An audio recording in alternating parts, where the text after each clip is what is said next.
Hello friends, আজকে সকালে ঘুম থেকে উঠে ঘরের সব লাইটগুলো জ্বালিয়ে দিয়ে তারপরে জানলাটা খুলে দিলাম। বাইরেটা খুব সুন্দর, একদম ফ্রেশ, বেশি কুয়াশাও পড়েনি। তো শীতের সকাল এমনিতেই অলসতা, বাচ্চারা ঘুম থেকে উঠতে চায় না। জানলা খুলে লাইটগুলো জ্বালিয়ে ঘরটা একটু আলো হলে তাহলেই ওরা তাড়াতাড়ি উঠে যাবে।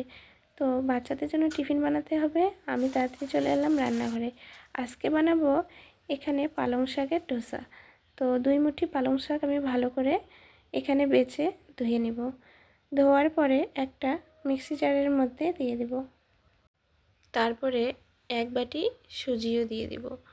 সুজি দেওয়ার পরে ওই বাটির মাপে আবার আমি হাফ বাটি দই দিয়ে দিব।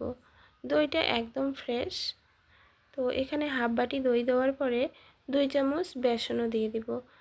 বেসন 2 চামচ দেওয়ার পরে আমি এখানে 2টা কাঁচা লঙ্কা, 1 চামচ আদা বাটা, আর এখানে কিছুটা ধনিয়া পাতাও দিয়ে দিব, আর স্বাদ মতো লবণ।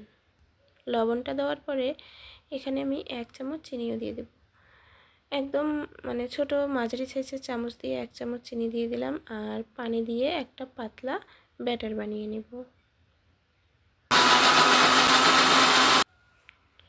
ঠিক এরকম পাতলা একটা ব্যাটার বানিয়ে নিব, আর একটা চামচের সাহায্যে এটা মিক্স করে নেব। আর এখন এখানে দিয়ে দিব একটুখানি বেকিং সোডা। বেকিং সোডাটা সবার শেষে দিয়ে এভাবে চামচের সাহায্যে মিক্স করে নেব। আর এদিকে আমি তাওয়া বসিয়ে দিয়েছি, তাওয়াটা গরম হয়ে গেছে। এখন আমি তাওয়ার উপরে একটু পানি দিয়ে দিলাম। দেওয়ার পরে একটা টাওয়ালের সাহায্যে মুছে নেব, আর একটুখানি তেল দিয়ে আমি খুন্তির সাহায্যে তেলটাকে মিক্স করে নেব। নেওয়ার পরে এখানে 1 চামচ ব্যাটার দিয়ে দিব।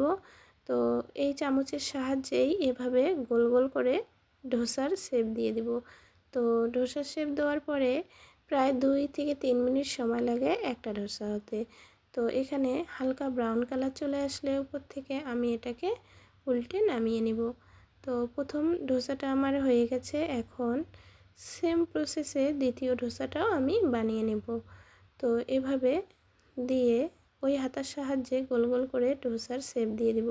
তারপরে হালকা ব্রাউন কালার চলে আসলেই এটাকে আমি নামিয়ে নেব। ডোসাগুলো বানাতে বানাতে আমি এদিকে চাটনিটাও বানিয়ে নেব। চাটনি বানানোর জন্য এখানে 2-3 কোয়া রসুন, 2টা কাঁচা লঙ্কা, আর একটা পেঁয়াজ কুচি করে কেটে দিব। তারপরে কিছু মুগফলি, বাদামও দিয়ে দিলাম। দেওয়ার পরে একটু নাড়াচাড়া করার পরে আমি একটা মিক্সি জারের মধ্যে এগুলো হালকা ঠান্ডা করার পরে পিষে নেব। তো এখানে 2 চামচ আমি টক দই আর স্বাদ মতো লবণও দিয়ে দিলাম।